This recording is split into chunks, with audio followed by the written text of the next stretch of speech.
क्या नाम है आपका? विकास नाम है भाई। विकास जी, क्या लगता है जो अभी 10 साल बीजेपी के रहे हैं आपके यहाँ, उसका क्या परिणाम देखने को मिला? क्या विकास का स्तर रहा है? परिणाम देखने को ये मिला है कि इन 10 सालों के दौरान जितनी बेरोजगारी, भ्रष्टाचारी, महंगाई इस सरकार में हुई है वो कभी तक नहीं हुई है। मैं एक CSC सेंटर चलाता हूँ शिलानी में। पहले जब बच्चे युवा फार्म भरते थे तो उन्हें जोश होता था, चलो ठीक है वैकेंसी आई है, फॉर्म भर रहे हैं, उनको जॉब मिलने का पूरे आसार थे। अब क्या हो गया, 4 साल की नौकरी कर दिया अग्निवीर, हर चीज़ में कटौती कर दी है। अग्निवीर के लिए कौन सेना में जाएगा बताओ? मैं फार्म भरता हूँ, कोई रुतबा नहीं है बच्चों में फार्म भरने के लिए। नॉन में जुनून है, पहले जैसा ना अब जुनून है कि भाई फॉर्म भरे जॉब लगे, कुछ नहीं है। सिवाय पहले जो काम लाख रुपए में, 1.5 लाख रुपए में हो जाता था, आज उस काम की आज भी हरियाणा पुलिस हो या और भी कोई पुलिस हो, दिल्ली पुलिस में 18 लाख रुपए दे के नौकरी लगते हैं बच्चे। इतना भ्रष्टाचार! 18 लाख भ्रष्टाचार में ये मान लो बीजेपी ने पूरे 100 साल का रिकॉर्ड अपने नाम कर रखा है पहले से ही।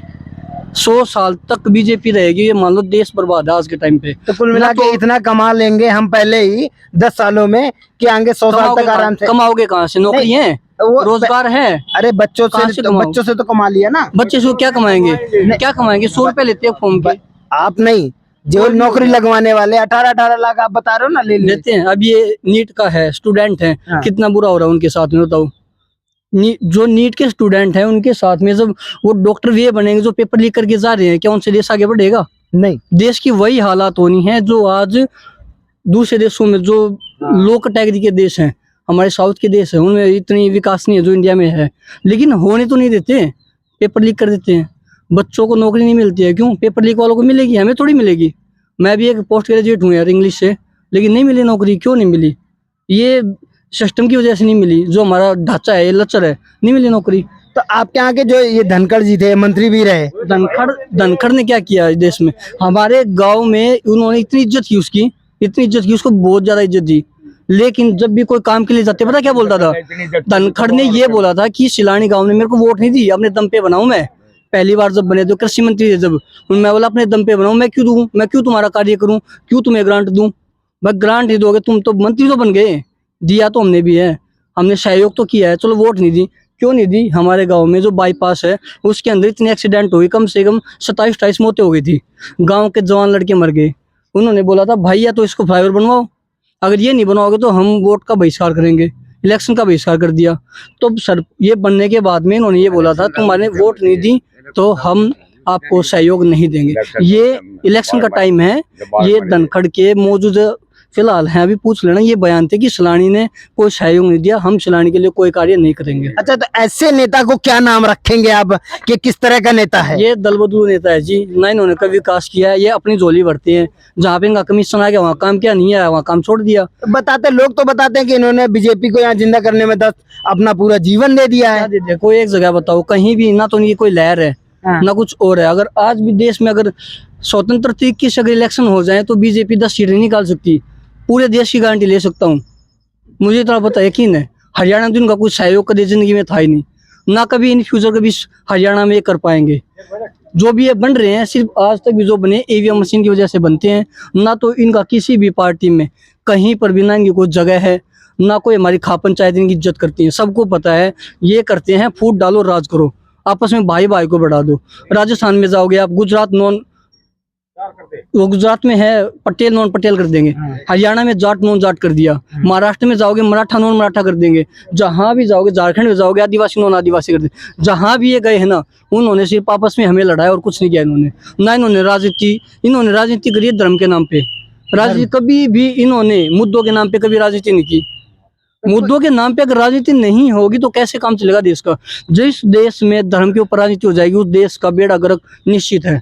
आज हमारे देश उस स्थिति में है जहां पर सबसे ज्यादा धर्म पे राजनीति होती है, शिक्षा पे कभी बात नहीं होगी सर।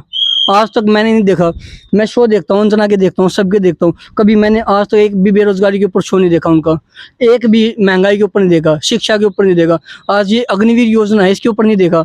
क्यों नहीं करते? क्योंकि हमें भी पता है ना, जो हमारा लचर प्रदर्शन में से देश को बर्बाद करने में एक मीडिया का हाथ 1 नंबर 1 है। अच्छा, स्वास्थ्य, शिक्षा और रोजगार, ये एक अहम मुद्दा है। और इस अहम मुद्दे को लेकर के क्या लगता है इस बार सरकार में बदलाव हो सकता है? सर 101% होना है।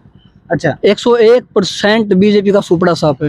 हरियाणा में कोई सीटें नहीं है तो उसकी। यहाँ पर इस विधानसभा से इस विधानसभा से एक तरफा कांग्रेस विधायक जो भी आएगा, जिसको भी टिकट है वो एक तरफा जाएगा। अभी कुलदीप वत्स के बारे में क्या कहना चाहेंगे, जो मौजूदा विधायक है? कुलदीप वत्स फिलहाल ये है, ये एक सीधा साधा बंदा है, पूरी विपक्ष का होते हुए भी थोड़ा मिलनसार बंदा है। ये नहीं कि बिल्कुल ही गलत है, एक तो सरकार नहीं है, ठीक है।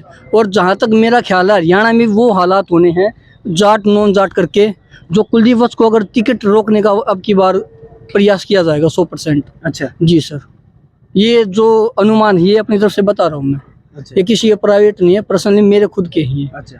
क्योंकि हरियाणा में अब की यदि बार मान लीजिए कुलदीप वत्स और आपके ओम प्रकाश हुड्डा धनखड़ जी अगर आते हैं जी, तो क्या रिजल्ट रहेगा? रिजल्ट ये रहेगा कुलदीप वत्स एक तरफा है जी।